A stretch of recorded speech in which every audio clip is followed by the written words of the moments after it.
Hello అండి, అందరూ ఎలా ఉన్నారు? ఈరోజు డే 6 ఆల్రెడీ స్టార్ట్ చేసి ఆల్మోస్ట్ ఒక 8 to 9 డేస్ అయితే కంప్లీట్ అయిపోయింది. కానీ డే 6లోనే ఉన్నాము. ఎందుకంటే ఈ మధ్యలో ఈ శివరాత్రి వచ్చింది కదా! శివరాత్రి రోజు నేను ఫాస్టింగ్ ఉన్నాను.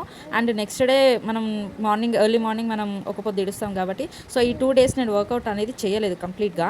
ఈ 2 డేస్ గ్యాప్ తర్వాత మళ్ళీ నేను స్టార్ట్ చేశాను. నాతో పాటు ఎంతమంది స్టార్ట్ చేశారో కింద కామెంట్ సెక్షన్‌లో కామెంట్ చేయండి. నాకు కూడా తెలుస్తుంది. అండ్ నా పేజ్‌ని ఫాలో అవుతున్నందుకు అండ్ నా వీడియో చూసి సబ్స్క్రైబ్ చేస్తున్నందుకు చాలా అంటే చాలా థ్యాంక్ యూ. అండ్ ఇది స్టార్ట్ చేసినప్పటి నుంచి ఇప్పటివరకు నా బాడీలో అయితే చాలా చేంజెస్ అయితే నేను అబ్జర్వ్ చేశాను. అండ్ నేను చాలా స్ట్రాంగ్గా ఫీల్ అవుతున్నాను. అండ్ ఆల్మోస్ట్ 1.5 kg అయితే నేను వెయిట్ లాస్ అయ్యాను. నేను యాక్చువల్లీ వెయిట్ చెక్ చేస్తున్నప్పుడు నేను వీడియో తీయలేదు. సో రేపటికల్లా నేను ఆ వీడియో కూడా పోస్ట్ చేస్తాను, మీరు చూడొచ్చు. ఇది స్టార్ట్ చేసినప్పటి నుంచి అయితే నాకు మధ్యలో చాలా అంటే చాలా డిస్టర్బెన్స్ కూడా అవుతూ ఉన్నాయి. బట్ నేను అది ఎంత డిస్టర్బ్ అవుతున్నా కూడా నా మైండ్ని మాత్రం నేను డైవర్ట్ చేసుకోకుండా ఇది కంపల్సరీగా చేయాలి రెగ్యులర్గా అన్నట్టుగా అయితే నేను పెట్టుకున్నాను కాబట్టి ఇంత సక్సెస్ఫుల్గా నేను ఇన్ని డేస్ వరకు చేసుకుంటూ వస్తున్నా. అందుకే అంటారేమో ఫోకస్ ఈజ్ మోర్ ఇంపార్టెంట్ అని.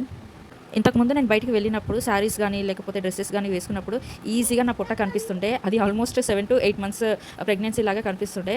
కానీ ఇప్పుడు ఈ 1 week నేను ఈ డైట్ అండ్ ఈ వర్కౌట్ వల్ల అయితే చాలా అంటే యాజ్ యూజువల్గా వర్కౌట్ కంప్లీట్ అవ్వగానే నేను లెమన్ వాటర్ విత్ హనీ తాగేసిన. ఇంకొంచెం సేపు తర్వాత ఆకలి అయినట్టు అనిపించింది, అందుకే పాలు తాగేసిన. ఇంకా వీడియోస్ కోసం నా పేజ్ని ఫాలో అవ్వండి.